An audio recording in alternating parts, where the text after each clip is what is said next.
अस्सलाम वालेकुम दोस्तों। उम्मीद है आप सब खैरियत से होंगे। मैं होम्यो डॉक्टर ज़हीर आपको अपने YouTube channel homeo health care में खुशामदीद कहता हूँ, वेलकम करता हूँ। आज का जो मालूमाती प्रोग्राम है वो मसाने की पथरी के बारे में,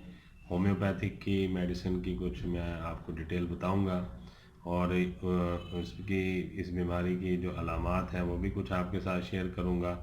और इसमें जो जो प्रॉब्लम आते हैं वो भी बताऊँगा और इसमें जो ज़रूरी एहतियात और हदायत हैं उनके बारे में भी आज बात की जाएगी। तो सबसे पहले मैं आपको ये बताना ज़रूरी समझता हूँ, इस टॉपिक में मैंने पहले भी एक वीडियो बनाई हुई है फिज़िकल कैलकुलस के नाम से, यानी मसाने की जो पथरियाँ हैं उनको होम्योपैथिक मेडिसिन से किस तरीके से इस्तेमाल करने से वो कैसे निकलती हैं, ज़रा ज़रा होके उनका इखराज हो जाता है। उसमें मैंने मेडिसिन पहले बताई थी, उस वीडियो का मैं लिंक भी नीचे दे दूँगा, आप वो वाली वीडियो भी देख लीजिएगा। और इसमें मैं आपको बता देता हूँ कि इस मर्ज़ की जो अलामात हैं वो चंद एक अलामात हैं जो देखने में आती हैं। एक तो ये सबसे बड़ी अलामत है कि मरीज़ को जब स्टोन मसाने में आ जाता है, उसको किडनी में से मसाने में आकर ठहर जाता है, तो उसको बार बार पेशाब की हाजत होती है और पेशाब करने के बाद भी उसको चंद मिनट तक एहसास रहता है कि शायद अभी उसको दोबारा पेशाब आएगा और उसकी जो है वो मुकम्मल नहीं होती, पेशाब करने के बाद तस्कीन नहीं होती और उसे एहसास सा एक बाकी रहता है कि पेशाब दोबारा आने वाला है। और पेशाब कर चुकने के बाद उसको जो है जो पेशाब वाली नाली है उसमें दर्द महसूस होता है और कभी हल्का कभी ज़्यादा दर्द, काफ़ी देर तक उस दर्द का एहसास रहता है। और जब थोड़ी देर पेशाब करने के बाद मरीज़ ये समझता है कि अभी मज़ीद पेशाब आएगा और बैठा इंतज़ार करता रहता है, हत्ता कि मसाने में दोबारा से नया पेशाब आना शुरू हो जाता है, तो फिर जो है वो उसकी तस्कीन हो जाती है और वो उसकी जो कैफियत होती है और जो हाजत होती है वो ख़त्म हो जाती है। उसकी वजह ये है कि जो मसाने में स्टोन है वो मसाने के जो आखिरी हिस्सा है जहाँ से पेशाब बाहर की तरफ आता है, यानी जो मसाने की गर्दन की अस्तर वाली झिल्ली है उसके साथ वो स्टोन आके लग जाता है और जिससे ये एहसास रहता है कि अभी और पेशाब आना बाकी है। लेकिन जैसे ही मसाने में दूसरा यूरिन आना शुरू होता है तो वो पथरी जो है वहाँ से हट जाती है और मरीज़ की जो है हाजत ख़त्म हो जाती है पेशाब की। और इसकी एक बड़ी निशानी ये भी है कि पेशाब में पस सेल आना शुरू हो जाते हैं, पीप आना शुरू हो जाती है और फिर थोड़े टाइम के बाद उसमें ब्लड सेल भी आना शुरू हो जाते हैं। और ये तमाम मामलात हरकत करने से ज़्यादा पैदा होते हैं कि मरीज़ अगर आराम से लेटा रहे, हरकत ना करे, तो उसे जो है बार बार पेशाब भी नहीं आता और ना ही दर्द ज़्यादा महसूस होता है। अगर वो चलना फिरना शुरू कर दे, सफ़र के लिए किसी गाड़ी वगैरह में बैठे जिसमें झटके वगैरह लगें, या फिर कोई चलने फिरने वाला या मेहनत मशक्क़त वाला, हल्की मेहनत वाला काम कर रहे हैं, उससे उसको पेशाब की हाजत भी बार बार होगी और दर्द भी महसूस होगा। और ये जो दर्द है और पेशाब बार बार जो आता है ये हरकत करने की वजह से ज़्यादा आता है, जबकि पथरी जो है मसाने में मौजूद हो उस वक़्त। और इसी तरह अगर मरीज़ आराम से लेटा रहे तो उसको हाजत भी कम होती है, पेशाब भी कम आता है और दर्द भी नहीं होता। लेकिन कभी कभी ऐसा भी होता है कि यकायक जो है पेशाब बंद हो जाता है और मसाने के मुंह पर पथरी आ जाने के बायस जो है पेशाब की जो है तंगी काफ़ी ज़्यादा हो जाती है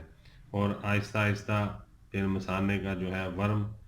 भी इस बीमारी में दाखिल हो जाता है, मसाने में सोजिश भी आना शुरू हो जाती है। अगर प्रॉपर इलाज ना किया जाए तो ये सोजिश आहिस्ता आहिस्ता बढ़ते बढ़ते गुर्दों तक चली जाती है। तो इसमें जो मेडिसिन तो वैसे बहुत सी इस्तेमाल करवाई जाती हैं अलामात के मुताबिक और मरीज़ की कैफियत के मुताबिक। मैं आपको चंद एक बता देता हूँ, nux vomica, berberis vulgaris, lycopodium, calcarea carb है और इसी तरह ओसिमम कैन है और सारसा वरेला है। ये मेडिसिन हम यूज़ करवाते हैं ज़्यादातर। और वैसे नाइट्रिक एसिड भी है, पल्साटीला भी है, सिलीशिया भी है, कलकेरिया कार्ब भी है اور بیلاڈونا بھی ہے، مرکیورس وغیرہ بھی، مگر جو زیادہ اس میں استعمال کروائی جاتی ہیں وہ 4 سے 5 میڈیسن ہے، 6 میڈیسن ہے۔ میں آپ کو چند ایک کی علامات بتا دیتا ہوں۔ جب درد دائیں طرف کے گردے سے شروع ہو کر نیچے ٹیسٹیکل کی طرف جانا شروع ہو جائے اور مریض کو پیشاب اور پخانہ کی حاجت بار بار ہو اور اس کا مزاج بھی چڑچڑا، اور مریض جو ہے اگر شراب نوشی کا بھی عادی ہے تو پھر نقص مومی کا بہترین میڈیسن ہے۔ اسے 1x میں، 3x میں یا 30 پوٹینسی میں دیا جا سکتا ہے۔ اسی طرح بربیریس ولگیریس، یہ سٹون کسی بھی قسم کا ہو جو کڈنی میں ہو یا مثانے میں آ گیا ہو تو یہ بہت ہی زبردست میڈیسن ہے، اسے نکالنے میں کافی مددگار ثابت ہوتی ہے، اور اسے ہم مدر ٹینچر میں بھی دیتے ہیں، 1x میں بھی دیتے ہیں، اور جو ہے اس کے بار بار دن میں دہرانے سے یہ جو ہے پتھری نکلنا شروع ہو جاتی ہے۔ اسی طرح لائکوپوڈیم ہے، پیشاب سے پہلے کمر میں سخت درد ہو اگر، اور خصوصاً دائیں طرف، اور جو ہے پیشاب میں بلڈ سیل بھی آ رہے ہوں اور پیٹ میں ہوا بھی بہت زیادہ بھر جاتی ہو، تو یہ دوائی اس کیفیت میں لائکوپوڈیم دینے سے جو پتھری ہے اس کا بڑھنا بھی رک جاتا ہے اور کافی مریض کو آرام ملتا ہے۔ تو لائکوپوڈیم جو ہے یہ اکیلی میڈیسن نہیں دینی چاہیے، اس کے ساتھ دوسری میڈیسن بھی ایڈ کر کے دینا ضروری ہوتا ہے۔ اس طرح کلکیریا کارب، یہ بھی بہت ہی زبردست میڈیسن ہے۔ یہ پتھری پر اس کا اثر اس وقت زبردست ہوتا ہے جب پتھری کے باعث درد ہو رہا ہو، کڈنی میں ہو یا مثانے میں ہو، تو یہ دوائی اس درد کو فوراً ٹھیک کرتی ہے، اور کڈنی کے درد میں اس دوائی سے بہتر دوائی جو ہے وہ دیکھنے میں نہیں آئی۔ کلکیریا کارب جو گردے میں درد ہو یا مثانے میں درد ہو تو درد کے لیے یہ میڈیسن دینا بہت ضروری ہوتی ہے۔ اچھا، اب چند ایک میں آپ کو ضروری ہدایات بتا دیتا ہوں۔ جن مریضوں کو یہ مسئلہ ہے سٹون کا، کڈنی میں بار بار بنتے ہیں، ہم کڈنی سے مثانے میں آ کے رک جاتا ہے، تو ان کے لیے لازم ہے کہ وہ اپنی غذا کا خاص خیال رکھیں، ایسی غذا استعمال کریں جو کہ جلدی ہضم ہونے والی ہوں، بہت زیادہ ثقیل نہ ہو، گوشت وغیرہ کا استعمال کم کریں، اور بہت زیادہ مرغن اور ثقیل غذائیں جو ہیں وہ استعمال نہ کریں۔ اور جن لوگوں میں یورک ایسڈ کا پہلے سے مسئلہ ہے اور ان کو پیشاب میں پہلے بھی پس سیل وغیرہ آ رہے ہیں اور یا البیومن وغیرہ آ رہے ہیں، تو ان کو ضروری ہے ان کے لیے کہ وہ پانی کا بھی استعمال زیادہ رکھیں، اور تاکہ ان کے کڈنیز جو ہیں وہ واش ہوتے رہیں۔ اور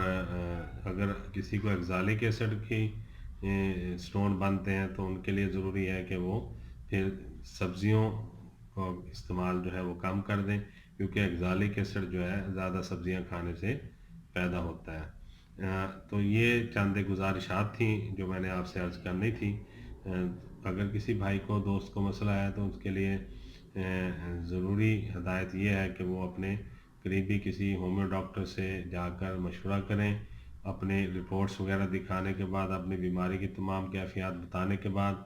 اپنی مکمل تشخیص کروانے کے بعد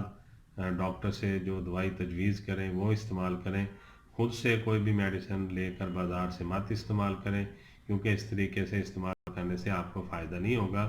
اگر ڈاکٹر آپ کے سمٹم کے مطابق میڈیسن دے گا اسی سے آپ کو فائدہ ہوگا، خود سے آپ میڈیسن مت لیں۔ اگر آپ کے پاس ڈاکٹر کی سہولت نہیں ہے تو آپ مجھے فون پہ رابطہ کر سکتے ہیں، اور مجھے اپنا مسئلہ بتا سکتے ہیں، میرے سے مشورہ کر سکتے ہیں۔